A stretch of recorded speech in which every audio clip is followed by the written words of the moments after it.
قرآن کریم کی ایک آیت مبارکہ تلاوت کی۔ اللہ رب العزت ایمان والوں کو ایک فریضے کی دعوت دے رہے ہیں، اور اس فریضے کو شریعت میں روزہ کہا جاتا ہے۔ نبی کریم صلی اللہ علیہ وسلم فرماتے ہیں ہر چیز کی ایک زکوٰۃ ہوتی ہے، اور انسان کے جسم کی زکوٰۃ روزہ ہوتی ہے۔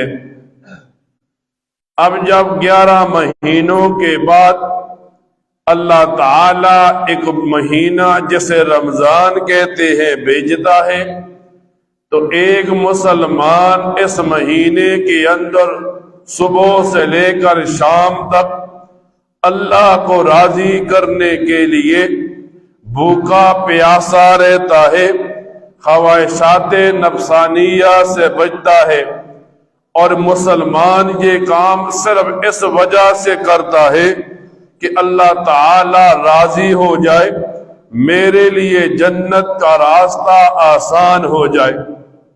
علماء کتابوں میں لکھتے ہیں دنیا کے اندر روزہ رکھنے والے کی 3 قسمیں ہوتی ہیں۔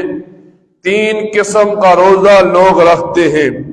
فرمایا ایک روزہ وہ جسے صوم شریعت کہتے ہیں، وہ روزہ کے آدمی صبح سے لے کر شام تک بھوکا پیاسا رہتا ہے، خواہشات نفسانیہ سے بچتا ہے، اسے صوم شریعت کہتے ہیں۔ کہ لوگ اس روزے کو رکھ لیتے ہیں، پھر کسی نہ کسی طریقے پر دن کو گزار لیتے ہیں، یہاں تک کہ مغرب کی اذانیں شروع ہو گئی، اس آدمی نے روزہ توڑ لیا، افطار کر لیا۔ اس روزے کو صوم شریعت کہتے ہیں جو روزہ فرض کیا گیا۔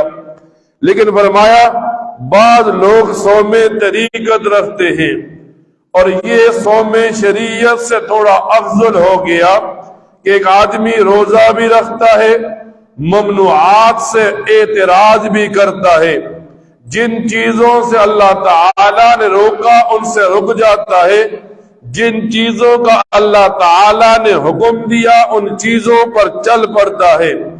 اور تیسرا جسے صوم حقیقت کہتے ہیں، اصل روزہ وہ ہوتا ہے کہ ایک آدمی روزہ بھی رکھتا ہے اور گناہوں سے اجتناب بھی کرتا ہے، اللہ کی یاد میں بھی لگ جاتا ہے۔ اب اس آدمی سے گناہ کی طرف اشارتاً بھی بات کی جائے تو یہ آدمی کہتا ہے میں روزے کی حالت میں ہوں۔ جب اس آدمی نے گناہوں کو چھوڑ دیا، جب اس آدمی نے نیکیوں کو اپنا لیا، جب اس آدمی نے رمضان کے مہینے کا اکرام کیا، اصل روزہ اسی کو کہتے ہیں جسے شریعت صوم حقیقت کا نام دیتی ہے۔